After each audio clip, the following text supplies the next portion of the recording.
Hi curious strangers, it's me again. Welcome back to my channel. It's Sevenfold Sundays, and I thought I would do 5 fun facts about Avenged Sevenfold. This is a very WhatCulture inspired video, as I've been watching them all week. You may or may not know them. They may or may not be common knowledge, but I thought it would be a fun little video to do. Again, this is a nod to WhatCulture because, like I said, I've been watching them all week. In fact, some of these facts were taken from an article that they did, which will be linked down below, which is 12 facts you may not have known about Avenged Sevenfold. This isn't a carbon copy of that article, as I just took some snippets of their facts and ran with and did more research. So with that being said, let's jump right in. Fact number 5 is Sinister Gates did not originally want to be in Avenged Sevenfold. If you've watched All Access, you know that Shadows and his band were not exactly the best. They were just screaming over mics and making a lot of noise. But because Jimmy the Rev was actually in the band, and because Jimmy and Brian were both good friends growing up, he decided to go ahead and be the guitarist for Avenged Sevenfold, and of course the rest is history. Fact number 4, Avenged Sevenfold is actually a biblical reference. Again, if you watched All Access, this is a pretty common knowledge sort of fact, but Avenged Sevenfold comes from a Bible reference, which is the story of Cain and Abel, or Genesis 4:15. There are different translations, but the English Standard Translation reads, "Not so. If anyone kills Cain, vengeance shall be taken on him sevenfold." So, vengeance sevenfold. Chapter 4, their song from Waking the Fallen, was also inspired by Genesis 4:15. And despite all the religious influences, Avenged Sevenfold remains a very non-religious band. Fact number 3. Shadows is an avid gamer. This is another pretty common fact, knowing that Shadows is the most hardcore gamer of Avenged Sevenfold. His longest running time of Call of Duty is 16 hours, which I cannot even imagine playing. I think the longest I've ever gamed through is about 9 hours, but putting in 16 hours all at once is ridiculous. Some of his favorites include the Legend of Zelda series, Mario, Street Fighter 2, GoldenEye 007, and even Robot Unicorn Attack. His love for gaming produced 2 songs for the Call of Duty franchise, which is Carry On and Not Ready to Die, and he's even created a mobile game platform called Hail to the King Deathbat, which I've played, and it's pretty difficult, but it's a really good game. Fact number 2, Avenged Sevenfold songs touch up on some incredibly dark themes. So you can probably interpret this from a lot of different songs, but the 2 ones I'm going to be focusing on are Brompton Cocktail and I Won't See You Tonight Parts 1 and 2. This is just speculation on my part, but I kind of feel that these 2 songs have to deal with suicide. So like I said, this is speculation on my part, not a cold hard fact, but lyrically it's hard to deny. First off, by Googling Brompton Cocktail, you're met with this description. Brompton Cocktail, which is sometimes known as a Brompton mixture or a Brompton's cocktail, is an elixir meant for use as a pain suppressant and dosed for prophylaxis.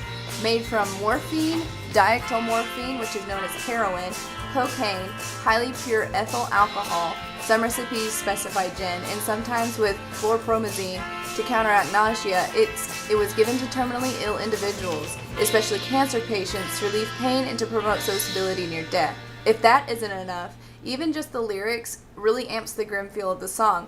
The first line is plainly, "Doc, I'm dying." Even if Brompton Cocktail is more obvious about death, thinking a little more on the lyrics such as, "And I take my life tonight because I have the right to die how I wanna and leave how I arrive, so alive."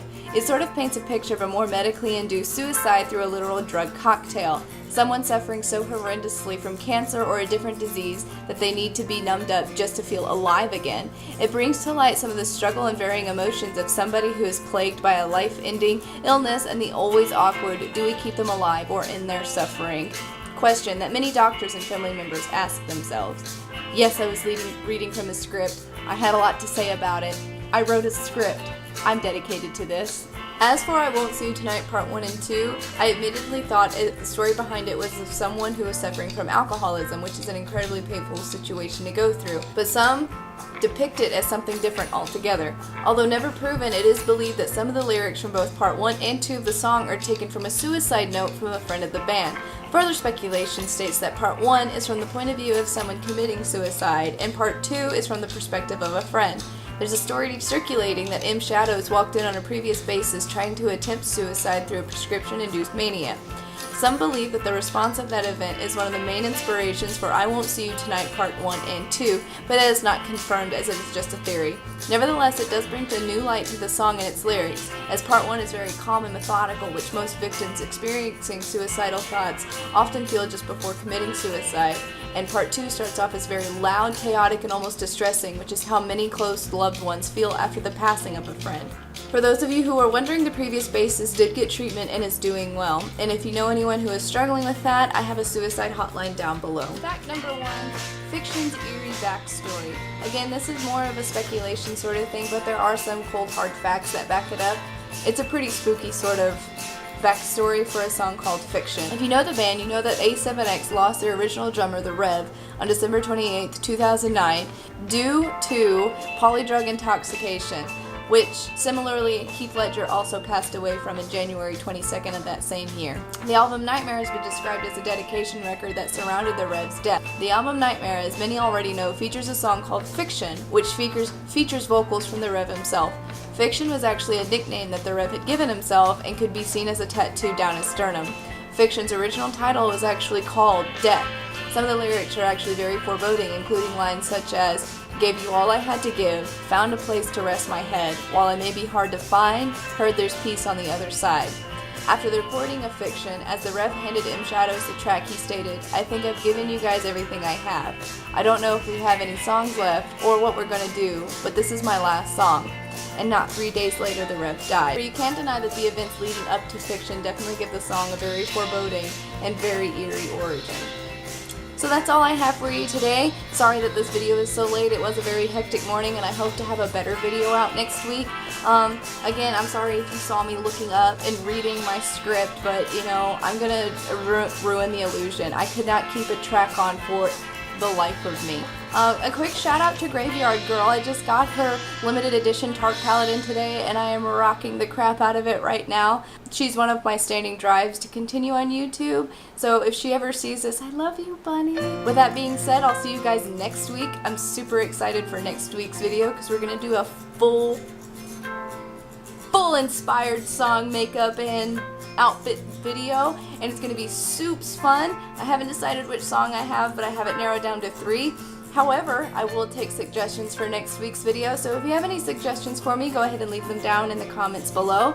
Go ahead and leave a subscribe if you like the content that you see. Thank you again for WhatCulture for inspiring me to make this video, and I hope to see you guys next week. Bye!